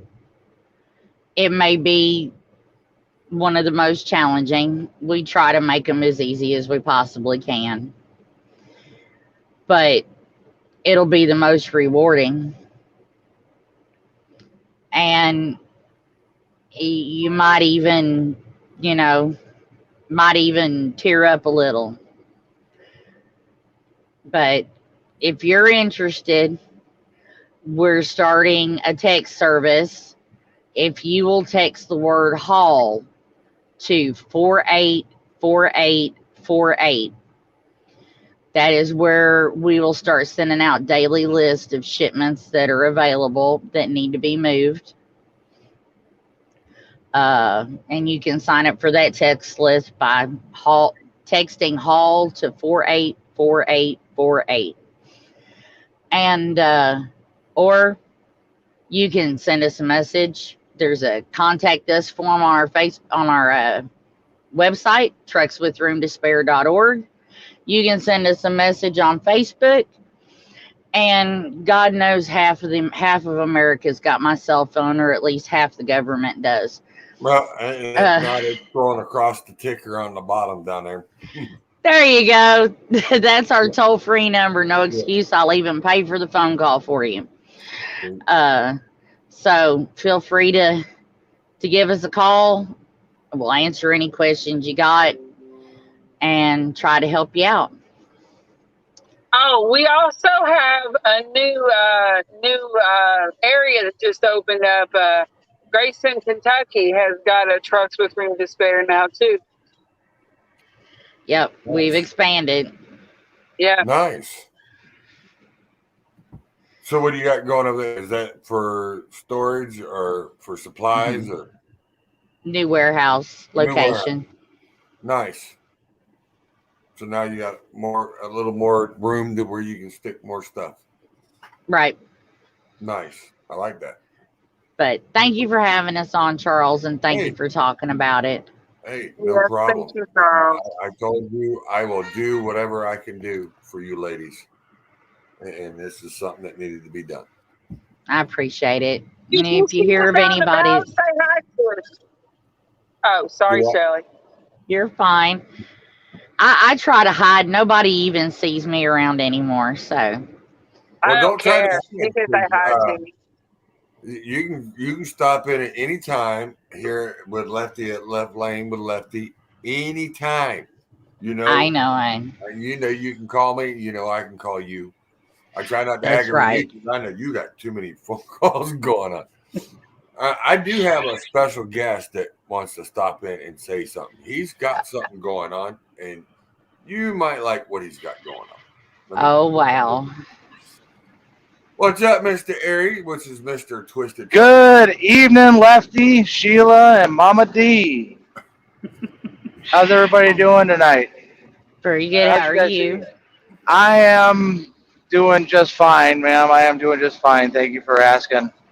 Yeah, I by the grace of God, like I said in the comment earlier, I was in Louisville when the storm started rolling in. I got out of there just in time for that. Got down to Smith Grove. As I was fueling in Smith Grove, the wind started picking up. And then shortly after that, as I went through Bowling Green, not even 3 minutes after I passed through Bowling Green, that tornado came through. So that was excessively close. A little bit about me for you guys that don't know. I am the president of the Highway Heathens Trucking Club. We are the first ever chartered trucking club recognized by the NCOC, which is in itself historic, but we're not here to talk about that. We're here to talk about this storm and its relief. I absolutely love what you're doing with Trucks with Room to Spare. That's absolutely fantastic. And one day maybe your organization, my organization, might be able to team up and coordinate some kind of efforts. That'll be something in there. In that fact, I am here to talk about what I am doing. Okay.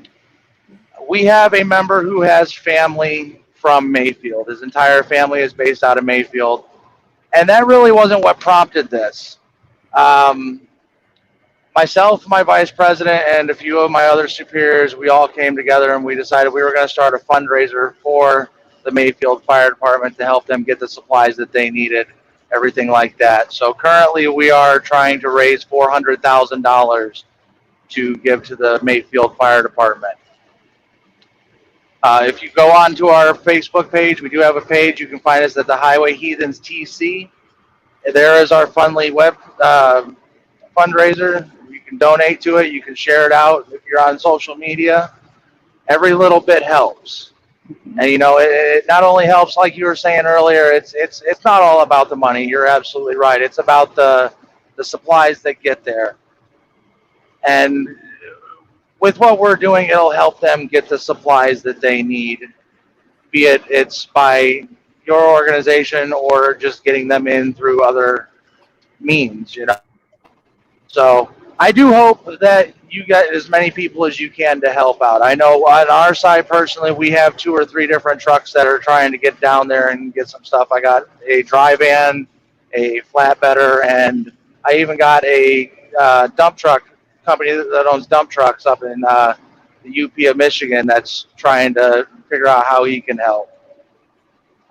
So we're trying to do something not quite as big as you, but definitely big. The dump truck, all they got to do is show up. I'll tell you that much. Right. That's all they got to do is show up. He's not standard dump truck. He's super trained.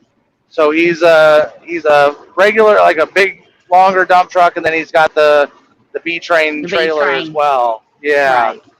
So he'd be able, if he can get a truck down there, he's talking moving 1 or 2 of his trucks down there. Mind you, he's only got 3, so he's willing to take a loss on this. If he can get them down there, he's going to. We're definitely on board with helping the effort.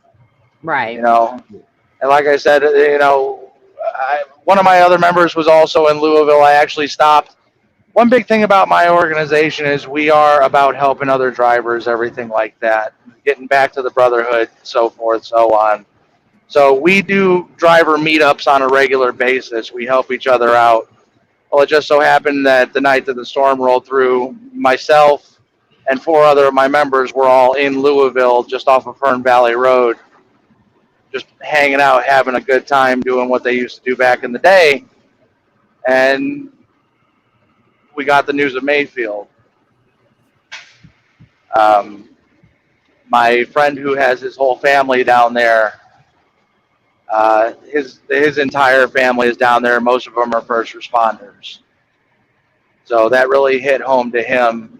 And we had to stop him from going down there right afterwards. We said, dude, you need to stay here. Don't go just yet. Wait until you hear something. It was still on the ground. Yeah, it was still on the ground. He could have drove right into it. Yeah, 223 miles. This is the second longest running tornado on the ground in U.S. history. The other one was 225 miles. Yeah. So that's absolutely crazy at how this transpired. And I feel so much for the people, you know, not only in Kentucky, but in Arkansas and Missouri, Illinois, Southern Indiana, Tennessee. Exactly. Everybody's talking about Kentucky, but there's a whole lot of other areas. That's exactly it. I'm just starting. Tennessee Emergency Management's just starting to get the power lines off the ground and the roads cleared. And as these areas come online, the need will arise, and that's when it's time for us to move in and the other organizations and try to help them as best we can. Yeah, oh yeah, absolutely. And absolutely. Like I said, my cousin lives over there on that side of the state, and he was pretty much in ground zero. So yeah. Oh, I know. Like we got the situation with the Amazon facility in Edwardsville.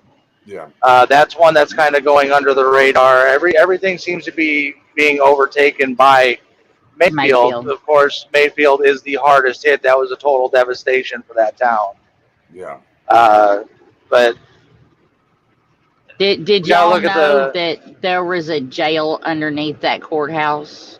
Yeah, it was actually, so the courthouse is, if you look to the left, is where the jail is. Yeah. Well, and the crazy thing about that, and what isn't being mentioned in the news, we, like I said, my buddy, he's a good friend of mine, a buddy of mine, but he's also a patch member of the TC. His family, again, is in the emergency services, and something that's not being talked about, being in Graves County is a very small county. It's a very tight-knit community, and most of the inmates that are in that jail are from Graves County. So what's not being talked about is when the tornado hit and took out the courthouse, it also took out the jail, but the inmates didn't try to run. they stayed and they helped their people. There you go. And that's something that the media is not talking about. Is even criminals stayed back to help.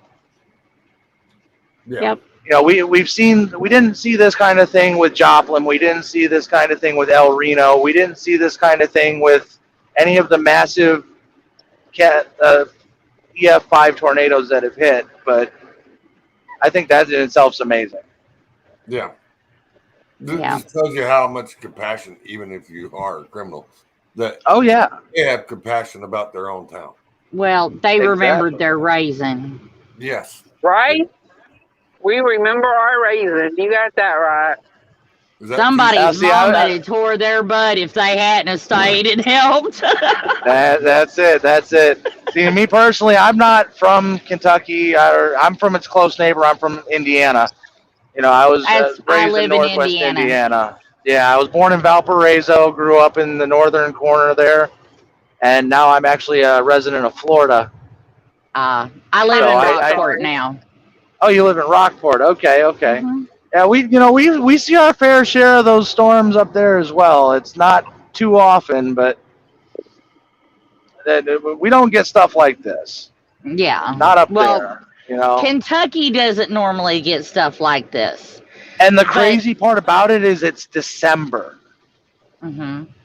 That's the weirdest part about it. It's December. The north is getting slammed by a snowstorm, and it just so happens that the updraft coming out of the Gulf met that snowstorm. It created such a perfect low that there was. Yeah. It's amazing. Perfect storm on land instead of sea. Oh, yeah. And, you know, for me, I'm actually a certified storm spotter with the National Weather Service. My call sign is LAK 144. Mm-hmm. So initially when the call outs were coming out for that, I was also contacting the NWS saying, hey, we got heavy stuff like that, but irrelevant. Yeah. The amount, I think it was 30 tornadoes that touched down on the 10th, between the 10th and the 11th. Yeah. That's absolutely unheard of. Yeah. Especially, you know, in the month of December and in the area that it happened. Right. I mean, they were hopping the rivers. The one that hit Mayfield hopped the river from Missouri and Illinois, and then it hopped the river into Indiana. One of them did. It hopped the Ohio? Yes. Yeah. Oh, my.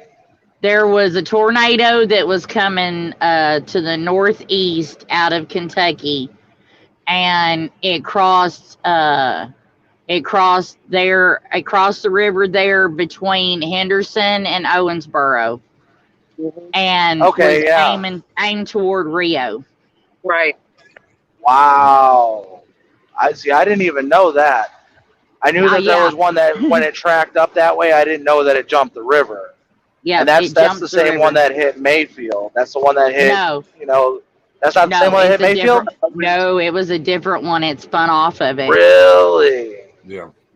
Okay, so see, I'm still learning stuff too. Like, the bottom line of this. Next 2 weeks.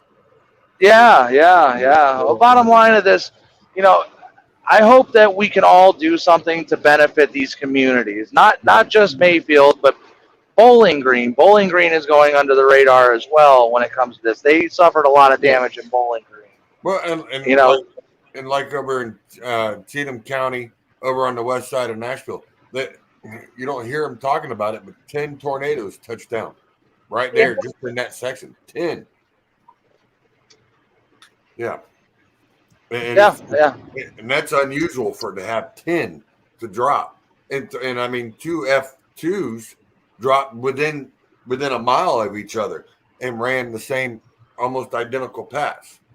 Yeah. Like, Here, let me take my 2 fingers and we'll run it across here. And that's exactly what they did. It was just unbelievable. And seeing the thing is with my cousin, he is more off the grid kind of guy. He don't want no TV. He has a cell phone, but it's an antique flip phone. So, I mean, hey, you ain't going to be able to watch the weather reports. But that's just the way he likes to live off grid. He likes living off grid, and that's just his right. But I like to know what's coming at me or what's coming near me because I still want to know. Right. But, Have the and I think everybody's got to call me when I'm trying to do something important. Isn't that the way it works? It sucks. I guess I just well, we'll let you get a hold of them and talk to them because we were going to fiction to end it because I know Miss Shelley, she's got probably 20 emails now that she's got to try to. Yeah. And, Shelly, like I said, I would like to actually get in contact with you. Maybe one day we can do something together to help these relief efforts because I know, like I said, I run a trucking club. Most of us are very compassionate. I know me, I'm a very big advocate of helping people. I was a firefighter. I was a tow operator. I've been there and I love helping people. So we'd be happy to work with anybody that's absolutely trying to do good. Yep. Absolutely. So, yep, you send me a message. I think my 800 number's scrolling at the bottom. Yep. Yes, ma'am, it is. You can just give me a holler anytime. Absolutely, I will. And you can expect it. My name is Ari, of course. Yep. Lefty up there always has a problem pronouncing it, but it's okay. I do because it's all right, Bubba. I got you. I'm gonna be honest with you. I'm from Kentucky, and I'm probably gonna butcher the hell out of it. Hey, you know what? I'm so used to it though. Like, not even gonna lie, I've been called Ari, Oreo. Like, I don't know where you get Oreo out of it, but I got that too. I So get that. I mean, I get the Ari because the way it's spelled, you're like, all right. The first thing you're glancing is, all right, that's Ari. No, it's Ari. yeah. Well, and see, and that's where the confusion comes in because it's ARIE. So people, as long as the first thing and the last thing letter are in place, it kind of like makes sense. But they swap the R and the I. Yeah, so it looks like Ari, not Ari. Yeah. I'm gonna apologize ahead of time. I'm gonna fuck it up. Shelly, you are totally fine, darling. You are totally fine. But you know what? That's okay. You called me Sheila when you come on the first time. Did I, Shelly? I am so sorry. No, I'm so used sorry. to it, honey. I don't care. I'm a big girl. Just don't call me late for dinner. That's all I care. Hey, 10-4, driver. 10-4. Don't tell her she can't take her 34, neither. Yeah. There you go. Truth, though. Truth. Yeah. But thank y'all so much, and I look forward to working with anybody that wants to get involved. And if I don't get in contact with you, my secretary will be the one to get in contact with you. Her name is Ashley. She is fantastic. She's the one that does all my documentation, everything like that. Okay. So we'll be in touch. All right. Sounds like a plan. Thank you. You're very welcome. Charles, Lefty. Yeah, go ahead. I caught you. What is the did I catch you in something there, bud? No, you're good. Oh man. Well, I didn't mean to come in and interrupt. I just wanted to come in and give that little bit of information, everything like that. I do want to talk to you at some point off show. Yes. I got some ideas and things that we can go over that might also benefit the situation as well. All righty. We can do that. So, with that being said, I'm going to go back to my knitting. Everybody have a good night. Be safe. It's a pleasure to meet you. Look forward to working alongside of you. Thank you as well, dear. Take care of yourself. Have a good one, dear. Bye. Yeah. And that's all right. Yeah, he's new into the game and he's trying to come in and he's trying to get himself off the ground. Which that's good. I don't have a problem helping anybody. I don't have a problem helping anybody. There you go. My thing is, don't burn me because I ain't gonna burn you, but don't burn me. There you go. Well, you better close up shop, dear, so I can get to my emails. Yeah. So I gotta fix my lights again. Miss Shelley, and you have a wonderful night. I will. We'll talk to you later. All right. Night, everybody. And Miss Della, bye. And so on that note, everybody, I appreciate you all stopping in and actually supporting and trying to help out. Like I said, she's more into needing drivers. Yes, the money would be great, but if you guys can donate it, $1, $5, whatever you can, it's go to truckswithroomtosspare.org and you can go over there. The donate is over there on the right-hand side of the page. Try to help her out. This woman has worked her butt off for the last 4 years. 2 years, the last 2 years has been really heavy, and she's been twisted and pulled in every different direction. And I love her to death, and I'm giving her all my support and trying to help her out. And she's just a great sweetheart. And she has her moments, but you know, things get done, things get where they need to be, no matter how it does. Even if it, I mean, there's times, like I said, times that she pulls her own money out of her own pocket to pay to have it done. It gets done. But on that note, we're going to go ahead and we're going to go here. Mile upon mile, got no direction. Now it's going to be like that, huh? Mile upon mile, got no direction. We're all playing the same game. We're all looking for redemption. Just afraid to say the name. So caught up now in pretending. What we're seeking is the truth. I'm just looking for a happy ending. All I'm looking for is you. And it came upon me way long way. Hear that Peterbilt whine down the solid white line. Make no money if I don't make it there on time. Houston, Dallas, San Antonio, line it up until I'm on. Now I've got 14 gears to. Truck drivers don't talk about how hard it is to walk out the front door, knowing it could be weeks before we see our families again, or how we promise our kids we'll be back when we know there's a chance that we may not. Calling up an old friend to talk about old times, but all they want to talk about is last weekend when you were 1,000 miles away.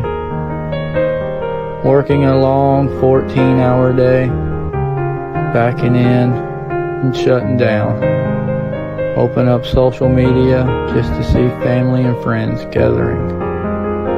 Makes you feel like life could go on without you. These are the burdens that we bury.